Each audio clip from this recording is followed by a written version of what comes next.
All right, let's move on to Tampa Bay and the Rangers. This series will start on Wednesday night. Uh, Full credit to the Rangers for their Game 7 win and their series victory over the Hurricanes. It's funny that we talk about playoff series and how anything can happen in a best of 7 sample. However, like, you kind of know what the script has to be for the Rangers to win. And we said that before the Penguin series. We said it, and it was basically, they know they're going to lose the 5-on-5 battle. They know that they're going to lose the scoring chance battle. The ice will be tilted towards the Rangers zone for large chunks of the series, but it just won't matter if they have a wide enough gap in the goaltending battle, which was Shesterkin versus Domingue for the most part, and do well in special teams. Rangers did that. It was enough to win in a Game 7. And then you look at the Hurricane series, and we said the same thing. Hurricanes are the better team. They're better at 5-on-5. They're going to have the ice tilted towards Igor.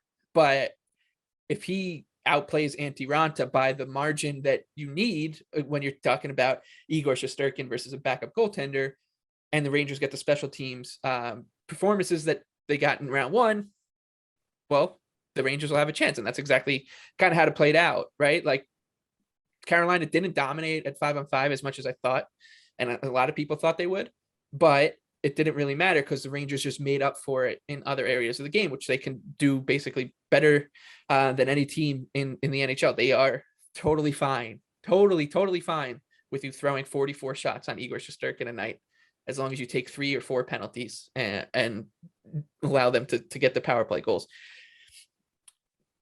That said, and I want to be careful saying this because we said it after the Penguin series, and now we're going to say it again, like, they are stepping up in class. They're taking on a better goaltender than Louis Domingue. They're taking on a better goaltender than Antti Raanta in the Tampa Bay Lightning, who are minus 175 to win the series despite not having home ice advantage. The Rangers plus 150. The Game 1 line, Tampa a slight favorite, minus 120 on the road. Wednesday night, the Rangers even money underdog, the over under 5.5.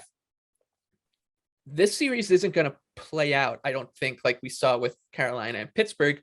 We're talking about teams that do really, really well at 5-on-5, but they just don't have the fringe areas, the 25% of the game that's played at special teams, that's played that gets dominated by the goaltending matchup. They just won't be able to match Shesterkin and the Rangers special teams. The Lightning should, on paper, right? Andrei Vasilevsky, Igor Shesterkin, best 2 goalies in the league. Rangers power play, dynamic. Lightning power play, dynamic. That said, like, if you flip that script, you say to the Lightning, oh, well, they always will have the edge in goal, and they will always have the edge on special teams, and now those edges are negated. So in a weird way, like, the Rangers, this matchup suits the Rangers better than what they saw in the first 2 series, which they won. Even though the Lightning, I think, are much better and in a different class compared to Carolina and Pittsburgh. Yeah, this is a really tough series for me because, like usual, I'll always start with the goaltending. That's where I kind of feel where my biggest edge in hockey is. So I'll always start at the goaltending. You nailed it. Tampa Bay has always had the edge in goaltending. They don't have that big of an edge right now, right? So I don't want to say that the goaltending is even because Vasilevsky is better, but if you look at the current form of both the goaltenders, there's not much between them right now. Tampa Bay, one thing that I like about Tampa Bay in this series is that they can be resilient in the sense that if they need to adjust their game to kind of play an open game, they're able to. They can also play the sandpaper game as well, which I kind of felt that Carolina wasn't able to get there. And we know that Pittsburgh wasn't going to be there at all, right? So that's the only area in this series right now where I can see a definitive Tampa Bay edge.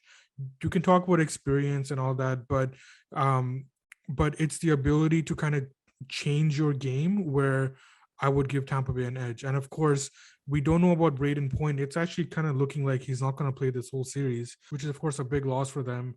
So yeah, like I'm a little bit torn here. I think that clearly Tampa Bay should be the favorite, even though they're on the road. But I think that the line right now is fair. This is going to be one of those series where I I kind of want to feel it out a couple of games.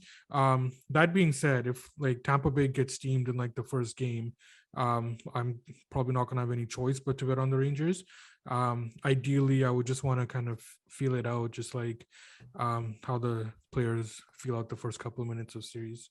Yeah, and we talked about this before the Florida series, and I think it bears repeating again. Tampa does have a history of downloading information, using game one to download information on their opponent for series, even going back to two playoff runs ago.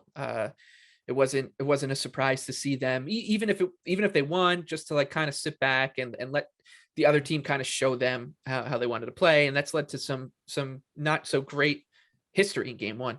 You can go back to last year's Eastern Conference Final against the Islanders. They got basically shut out. They scored a late goal down 2-0. Then against the Leafs, they no-showed. This Florida series, though, they did win in the sweep. One thing I think that's interesting to bring up again is that, and I brought this up before the Florida series, is one way I think you can target the Lightning is if they lose game one, then you can probably buy back on them as Right. at a pretty good price on the series line, and then maybe even game two if there's an overreaction, because of that, like you said, that resiliency, and you saw it with the Hurricanes and the Penguins. You touched on it, right? When things started to go wrong for those two teams in games, it was panic time. It was they were toast. It was, I mean, shocking for the Hurricanes, honestly. That I don't think they came back once in the entire series, and that was in game one when they went down 1-0 early in the game, but just kind of stayed there and won 2-1 in overtime. But aside from that, they just were incredibly soft against the Rangers. And I think you're going to hear a lot about the Rangers too, is that they've gone up. They've played 14 games in this postseason, and they've played one starting goalie. Yeah. And that's Tristan Jarry in game 7 against the Penguins. And that was his first game in a month because he was playing on a broken foot. They've played Antti Ranta, Pyotr Kochetkov, Casey DeSmith, Louis Domingue, and Tristan Jarry to get on this run. Obviously, Andrei Vasilevsky is a big step up against for this team, and likely won't cost the Lightning any games like we saw Antti Ranta and Louis Domingue do in game sixes, in back-to-back game sixes against the Rangers. However, I think a lot of people, the point I was trying to make is a lot of people are going to bring that up. Oh, look how the Rangers got here. They've caught a lot of kind of off the ice weird breaks to get here, but that just doesn't matter when you're looking at this series, right? Like, it doesn't matter that the Rangers played Antti Ranta and Pyotr Kochetkov last series, and it doesn't matter that they played Louis Domingue the series before that. What matters now is looking ahead. They're playing the Tampa Bay Lightning and Andrei Vasilevsky. So it's I think for game one, I like the price on Tampa. I think -120 is fine. We spoke about Carolina being the better team compared to the Rangers, and then at home the price was basically a coin flip. The Hurricanes were closing between throughout the series -105 and -115 when they're on the road. So if you're telling me that this Tampa price is -120, which it is right now, it could move obviously. I like Tampa at that price because I think that they are a couple classes above Carolina, especially when Antti Ranta was the starter for the way those games were lined. So I'm leaning towards Tampa Bay for game one. I don't have anything for the series price. That looks about right. What about you?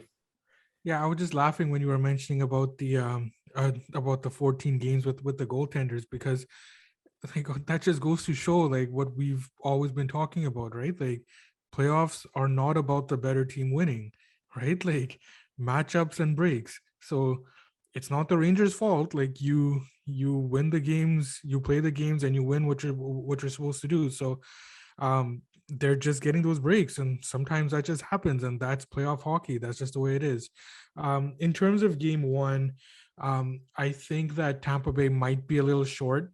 I'm not sure yet. I'll have to there's quite a bit of things I need to look at in this series.